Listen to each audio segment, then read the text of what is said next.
Let's get creative with Culture Hustle.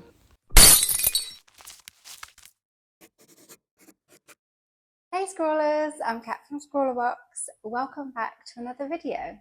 Today I've got the 116 ScrawlrBox with all the Culture Hustle goodies, and we're going to do some of those tips and tricks as seen in the zine. Let's get into it. Okay, a quick reminder of what was inside this box.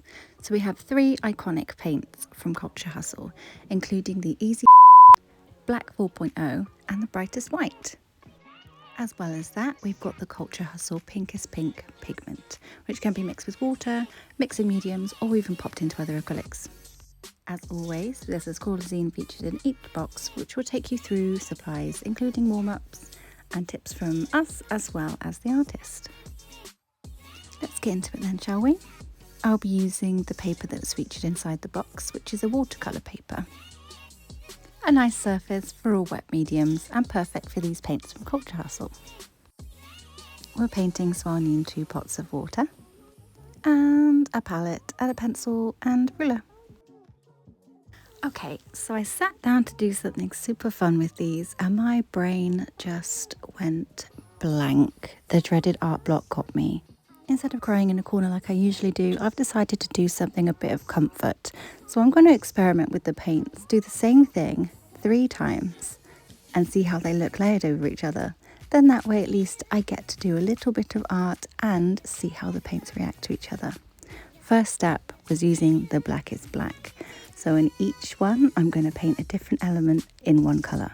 Once that's nicely dried, which doesn't take too long, I've moved on to the Easy Blue. As thick as this paintbrush is, you can manoeuvre it in different ways so you can fill in the tiny gaps. That blue's actually gone over the black quite well. I'm going to cut back into it with the black though. No more blue in sight, that black is black. Moving on to the background in blue, and this isn't as opaque as the black, so I have done 2 layers here to really build up that blue. I accidentally dropped a bit of water on this as well, but as you can see, no problem, it dabs right off without affecting the underneath layer. Good to know.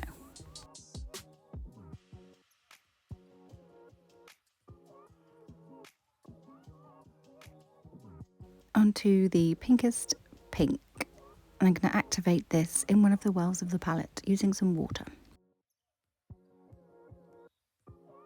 The trickiest part for me was opening it and not getting it everywhere. I'm going to fill up 2, one for the initial mixing and one that I can add in more of. I'm aiming for a nice opacity, so I'm not quite sure how much powder I'm going to need, so it's there to add in if I need it. I was going to leave that out, but I know I'm accident prone, so I'm actually going to put it away properly, because otherwise I will get this everywhere. Just grabbed an extra brush for some mixing. And like I said before, you can use a mixing medium if you have one, and you can also add it to other paints. The pigment resists the water at first, so once you form a really thick paste like this, you can then add in water to make it a bit more usable. Just make sure to mix well so all of those bits of powder pigment are in there. That looks workable and nice and thick too. This pink is super bright, but it's not very opaque and it definitely doesn't layer over graphite, so I'm just erasing the rest of the graphite bits before going over them. Added 2 layers so it's doubly thick and opaque and super bright. Look how those colours pop against each other. Painting the pink over the blue this time, and I'm not being very tidy because I want to see how it goes over the top. And as you can see, it does layer quite well, but you can still see that blue peeking through, as well as the graphite that I haven't erased properly. It had a powdery-esque type finish, and I quite like that effect, so I'm going to see if it does the same with the black. I'm only going to do 1 layer of this pink so I can see the difference. And while it's not as thick, it is definitely still just as bright. And it's layered over the black the same way it did with the blue. I really like this finish. I don't know what it is about it that's so intriguing to me, but I just love the way it looks. I'm definitely going to keep that in mind when using it for something more creative.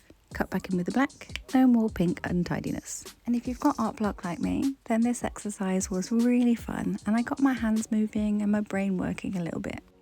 Also, all the paint's cleaned off perfectly from this palette. And there we have it, the 116 ScrawlrBox tips and tricks complete.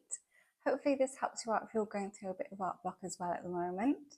Definitely got some ideas going in my head. I can't wait to use these a little bit more because that black overlaying with the pink. That was probably my favourite of the whole thing.